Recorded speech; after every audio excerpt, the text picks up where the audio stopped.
आदि उस वक्त क्लास 8 में पढ़ता था। वो एक छोटा बच्चा था, पर जैसा कि सभी बच्चे शरारती किस्म के होते हैं, वैसे ही आदि भी बहुत ज़्यादा शरारती था। जब भी खेलने जाता, कुछ देर तक खेलता और फिर अपने दोस्त से झगड़ा करके वापस आ जाता। आदि कुछ ज़्यादा ही शरारती किस्म का था। कभी भी किसी चीज़ को सीरियसली नहीं लेता था, हर चीज़ को हल्के में लेता और उसे कर देता। जो उसके मन में आता वो वही करता। वैसे पढ़ने लिखने में कोई तेज नहीं था वो, पढ़ाई से ज़्यादा ध्यान तो उसका खेल कूद या बदमाशी में ही लगता था।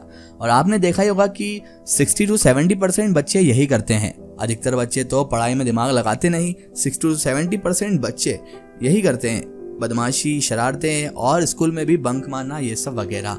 सिर्फ 30 से 40% बच्चे ऐसे होते हैं जो दिल लगाकर पढ़ाई करते हैं और अपने एम को पाते हैं।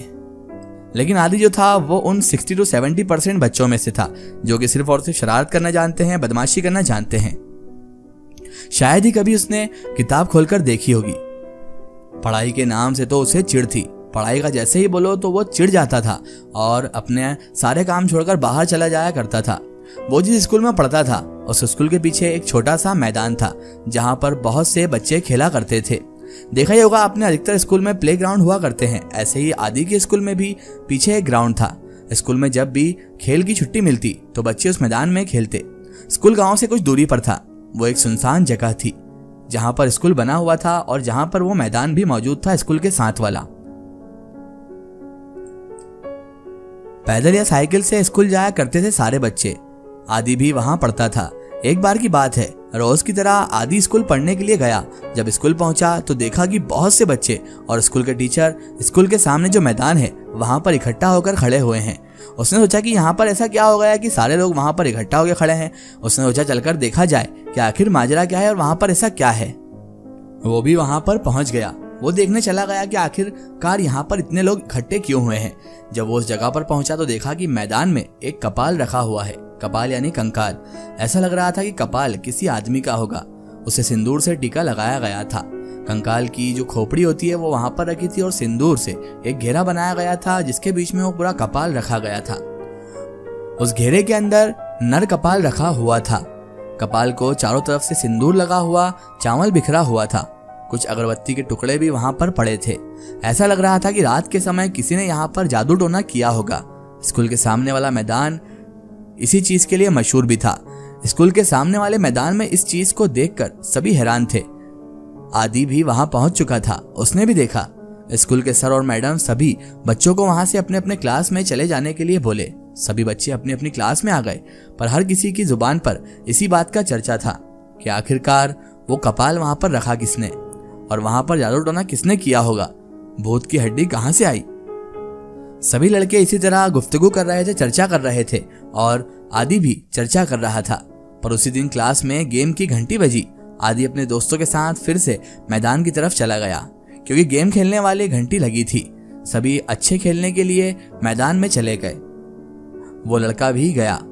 फिर से उस क्लास के सभी बच्चे उस जगह पर जाकर भीड़ लगा दिए जहां पर उन्होंने कपाल देखा था, जहां पर बहुत सारी भीड़ पहले लगी हुई थी। और वहां पर जाकर सारे के सारे बच्चे भीड़ लगाकर खड़े हो गए और देखने लगे कि भूत की हड्डी यहाँ कैसे आई। आदि भी वहां खड़ा था।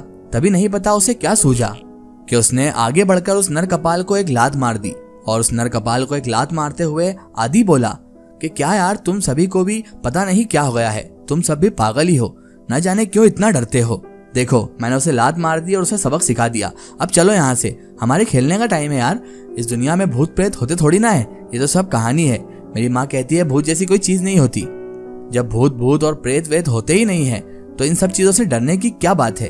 एक लात मारा कि नर कंकाल लुढ़कते हुए कुछ दूर तक चला गया।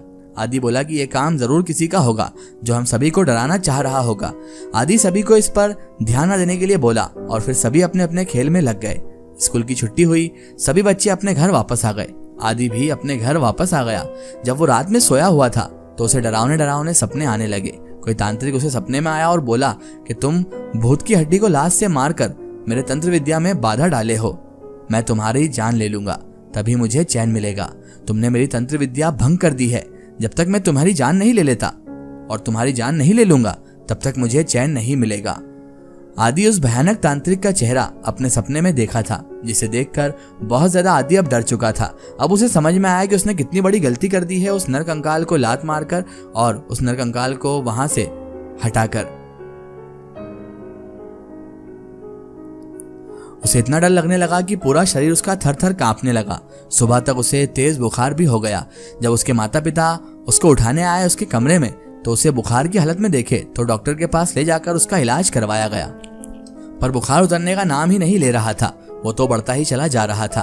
आदि का बुखार इतना बढ़ गया कि अब उसे होश ही नहीं था। वो बेहोशी की हालत में धुत पड़ा हुआ था। घर में उसके माता पिता सभी बहुत परेशान हो गए। अचानक से आदि को क्या हो गया कोई समझ ही नहीं पा रहा था। स्कूल का एक लड़का उसके माता पिता से बोला कि उसने भूत की हड्डी को लात से मारा था। हो सकता है कि इसी कारण इसकी तबीयत खराब हो गई हो। अब कुछ समझ पाना बहुत मुश्किल था। आदि की तो जान पर बन आई थी। उसके माता पिता उसे लेकर किसी ओझा के पास चले गए। ओझा उसे देखते ही बोले कि इस पर किसी भूत का साया हो चुका है।